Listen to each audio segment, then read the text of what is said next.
Bon les gars, bienvenue dans cette nouvelle vidéo. Aujourd'hui je suis à Cuba encore pour quelques jours.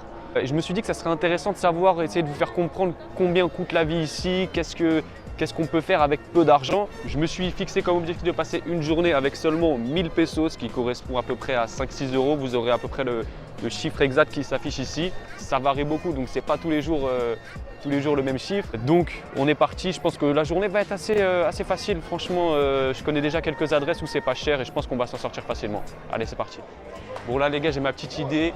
Je sais déjà où je vais aller. On va manger des pains avec des petites croquettes dedans. Normalement c'est fermé à cette heure-ci, mais là il y a un petit décalage avec la livraison. Donc normalement peut-être que c'est ouvert. Peut-être. Bon là déjà, on a trouvé un petit truc qui est intéressant. Dame dos pan con guayaba. C'est dos. Gracias. Bon les gars, du coup là j'ai pris des petites beignets avec de la goyave à l'intérieur, ce qui m'a coûté à peu près déjà 50 pesos. C'est pas cher et c'est déjà très rentable. Là déjà je vois sur le panneau c'est mauvais. Bon les gars, malheureusement sur le panneau il n'y a plus rien, c'est terminé. Ça c'est Cuba, ça arrive des fois. Faut se lever tôt pour avoir les bonnes choses, les trucs pas chers, faut se lever tôt. Là il n'y a plus rien, on va essayer de trouver autre chose. Bon du coup, solution de secours qu'on apprécie beaucoup ici à Cuba, c'est les petites pizzas. Ça coûte pas cher, moins de 200 pesos. Là, une pizzeria qu'on connaît, pizza de fromage, pizza double fromage, pizza de jambon, d'oignon.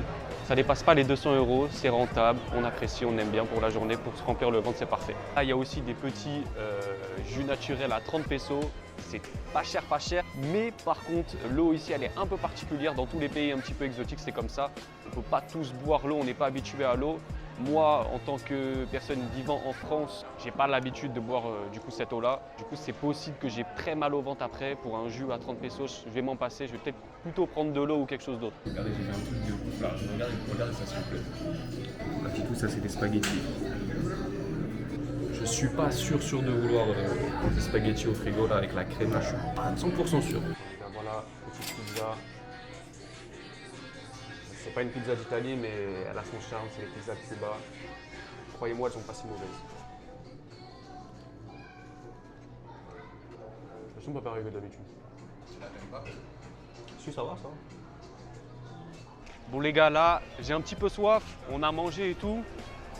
Je me suis dit qu'il fallait prendre un petit cocktail, un petit truc pour nous rafraîchir. On est dans un bar qu'on connaît aussi là. Tous les cocktails sont à 275 pesos, ce qui fait même pas 1 euro. J'ai eu mon petit mojito, mais finalement là, après un petit peu d'attente, cette petite vue sympa, on est pas mal ici, en terrasse, au soleil. Que demander de plus? Pour patienter un petit peu, là, on va chez le coiffeur. Malheureusement, je ne peux pas aller me couper les cheveux. Alors, ça ne rentre pas dans le budget. Le coiffeur, ça coûte 400 pesos. Voilà, hein, j'irai demain.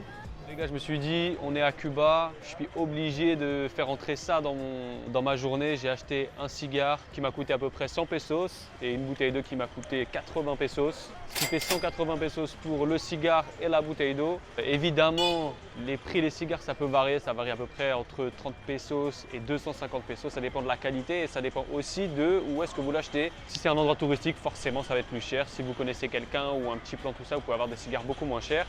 C'est pas donné à tout le monde, mais en tout cas, j'ai un cigare de très bonne qualité et ma petite bouteille d'eau. J'ai passé voir à l'aquarium, il y avait un aquarium, à chaque fois on essaie d'y aller, c'est fermé. Et du coup, on a enfin pu demander c'était combien le prix. C'était 150 pour les Cubains et 500 pesos, il me semble, pour les étrangers, ce qui fait que ça rentre pas dans mon budget. C'est pas grave, on fera ça une autre fois. Maintenant, là du coup, on va à la playa. À la playa, c'est un grand mot, on va au port. On va se poser vers la mer. C'est gratuit, il fait beau, on respire, on aime ça. Tout bénef. Ici, regardez, il y a ce gentil monsieur, il paraît que toucher sa barbe et son doigt en même temps, ça porte chance. Donc voilà, normalement, la chance me sourira.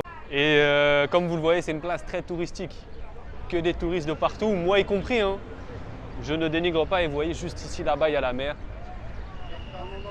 J'aime pas être dans la foule comme ça. J'aime me fondre dans la masse. La petite promenade sur le Malecón. Ou Malecón, je ne sais pas trop comment on dit. Mais et ouais, ça permet de respirer un petit peu. Il y a un peu de vent, mais rien de bien méchant avec le soleil, il fait quand même chaud. Là, regardez, vous pouvez voir d'ailleurs le Christ juste là-bas.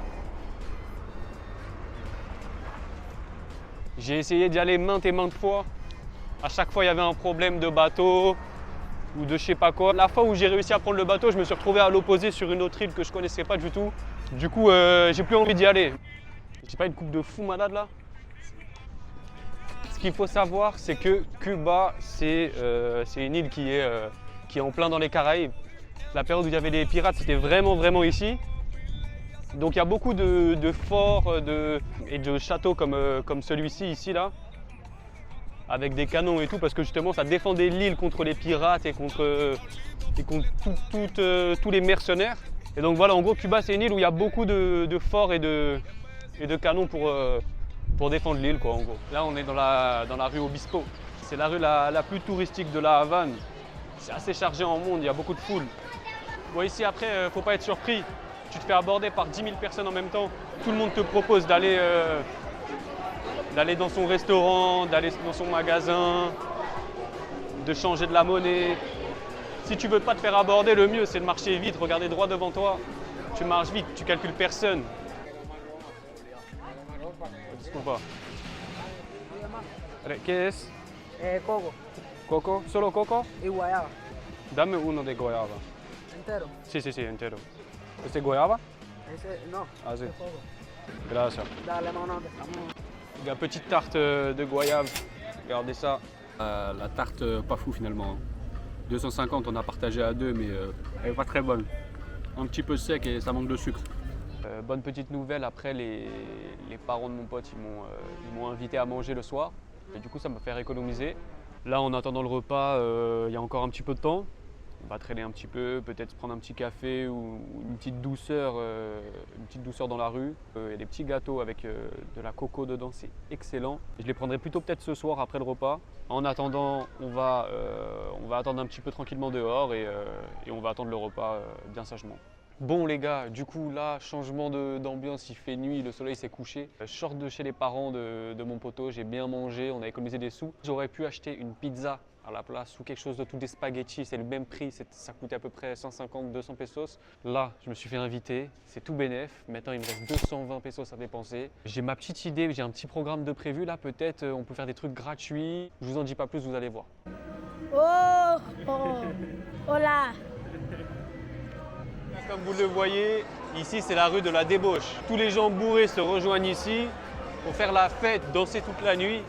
Là, il faut trouver quelque chose à manger avec les 220 pesos qui me restent. Là, on est retourné à la maison, on est retourné à la casa, on a joué un peu à la Switch, histoire de passer le temps. Mais il me reste encore 220 € à dépenser. Il est à peu près minuit, donc la soirée a pris une autre tournure. Mais il faut que je lâche mes 220 € pour finir la vidéo quand même et pour clôturer cette vidéo. Là, en gros, le plan, c'est quoi? On va aller dans une genre de boîte de nuit, entre guillemets. L'entrée est gratuite. Donc, vous connaissez, ça rentre dans le concept de la vidéo. C'est bénéf, c'est gratuit. On aime bien. Et oui, malheureusement, la caméra n'avait plus de batterie. Donc on a dû couper. J'ai dû charger la caméra avec ma batterie externe. Pour vous faire un résumé, vous avez rien loupé de très incroyable. On est rentré, c'était un peu éclaté. Il y avait du monde, mais c'était pas la folie. On s'est un peu fait chier, on s'est regardé dans le blanc des yeux. On est resté une heure et jusqu'à temps de prendre la décision de partir de cette boîte. Mais du coup, on peut dire qu'on n'a pas payé et que du coup, on a fait une activité en plus dans la journée. Et maintenant, je vous laisse avec la suite de la vidéo. Dame un pan de chorizo y queso y un pan de jamón y queso. Gracias. Je suis un peu fatigué, je vous mens pas. Voilà, on finit la vidéo dans le budget. On a 2 petits pains pour bien dormir, pour bien avoir le repas du soir. Merci d'avoir regardé cette vidéo. Si vous avez kiffé, lâchez un petit pouce bleu et abonnez-vous à la chaîne, ça fait plaisir. Je vous souhaite une bonne soirée. Merci d'avoir regardé. Bisous. Allez, bonne soirée.